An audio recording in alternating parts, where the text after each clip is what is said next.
You did not attend the speech. You watched it from your office, but you did not attend. Why not?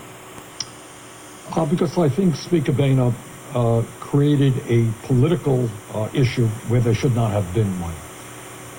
As you know, under our Constitution, it is the President of the United States who leads us in foreign policy. And the idea that Speaker Boehner would invite Netanyahu to a joint session of Congress without consulting the President of the United States is completely unacceptable. And second of all, as you also know, Netanyahu is now involved in a very difficult campaign in Israel. Whether his party wins or not, we don't know. But I find it insulting that the Congress of the United States is used as a prop for Netanyahu's re-election efforts. That's wrong. The elections are in 2 weeks, exactly 2 weeks from today, Senator. But what did you think of the substance of what he said, the concerns not only for Israel's safety and security, but for its very existence if Iran were to get a nuclear bomb? Well, here's the point. I think, the president has made it very clear. I think virtually all members of Congress believe that Iran cannot get a nuclear weapon, period.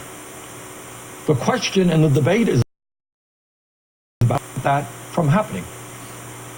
My fear is that if these negotiations do not succeed, if the 5 nations that are currently with us negotiate with Iran, what does Netanyahu have to say about Plan B? It is easy to give a tough speech about how terrible, awful, demonic Iran is.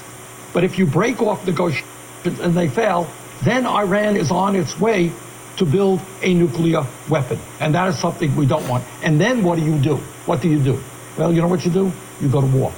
And I will tell you, as somebody who strongly opposed going to war in Iraq, and I think history will record my position as being the right position. We see all of the fallout that has taken place in the war in Iraq. What do you think will happen if, God forbid, we are in a war with Iran? What will that mean? I suspect it will mean perpetual warfare for the United States in the Mideast, and that is a nightmarish situation. Let's posit that what you just said is correct. What does the Middle East look like if Iran gets a nuclear weapon? Conversely, is there not an existential threat to Israel and other rival countries of Iran? B, suddenly a nuclear arms race with Saudi Arabia, Turkey, Egypt trying to catch up with Iran? I think that's a valid point. So the goal is, as the president has indicated, that we will not allow that to happen. But I think it makes a lot more sense. You know, sometimes negotiations with, in this case, a country which has some really terrible hardliners, people who hate the U.S., people who hate Israel, that's not easy stuff. And if you want sanctions to succeed or to be maintained, you got to deal with Russia and China and the U.K. and France and Germany. That's tough stuff. It is a lot easier to say they are terrible, awful people, and we're going to get our way. But what is the quiet point that Netanyahu did not talk about? What happens if negotiations fail?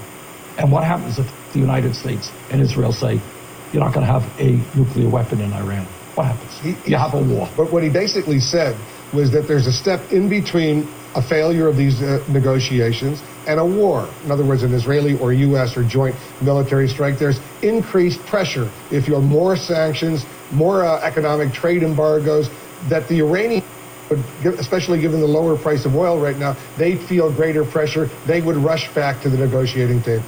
That was the point. That was his point. Maybe, I would say that most people think that is not accurate. Why? Because this is a strong country that does not want to be humiliated in front of the entire world, does not simply want to be pushed around. And they may reach a point where they say, no, thank you. Forget it. We're going our way. A video conference with our European partners with respect to Ukraine. I did have a chance to take a look at the transcript. And as far as I can tell, there was nothing new.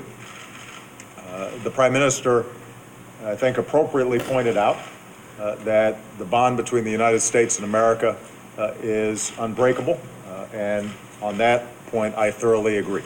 But on the core issue, which is how do we prevent Iran from obtaining a nuclear weapon, which would make it far more dangerous and would give it scope for even greater action in the region, the Prime Minister didn't offer any viable alternatives. Now, the deal that we are trying to negotiate, that is not yet completed, would cut off the different pathways for Iran to advance its nuclear capabilities. It would roll back some elements of its program.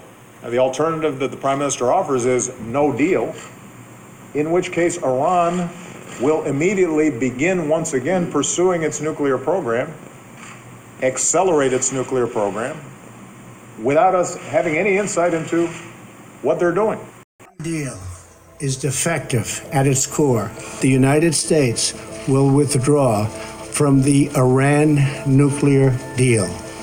Trump has been saying he wants to exit the Iran nuclear deal for a long time, a deal that has so far prevented Iran from developing nuclear weapons. The United States no longer makes empty threats. When I make promises, I keep them. This is a massive reversal of U.S. foreign policy with far-reaching consequences. So, why does Trump hate the deal? What exactly does he want, and how did we get here? This was something that when it was signed in 2015, this was the high mark of his presidency. It's also interestingly involved in for decades. When the Shah was in power in Iran, the U.S. had helped him develop a civilian nuclear program. There was concern decades later that the new government of Iran was going to try to take that program and develop a nuclear weapon.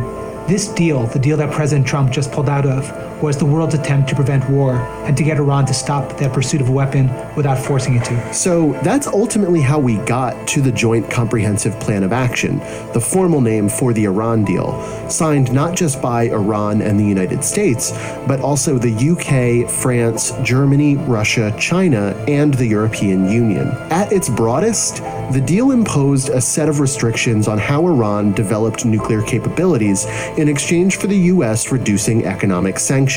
Now, the way the JCPOA was structured, the president recertified it every 90 days, or those sanctions would kick back in.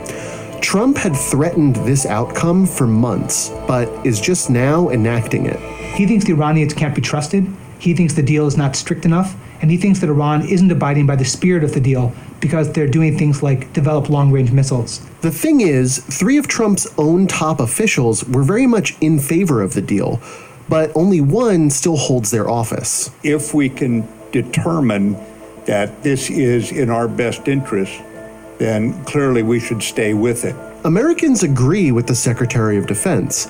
A recent poll shows a majority of respondents back the agreement, including 68% of Democrats, 51% of independents, and even a slim plurality of Republicans. 46% supported the deal, while 42% opposed it. And America's allies strongly urged the U.S. and Trump to stay committed to the deal as well. What do you have as a better option? I don't see it. What is the what-if scenario? Or your plan B? I don't have any plan B for nuclear against Iran. We are of the opinion that the JCPOA is a first step. But Trump believes he can negotiate better terms. They are going to want to make a new and lasting deal, one that benefits all of Iran and the Iranian people.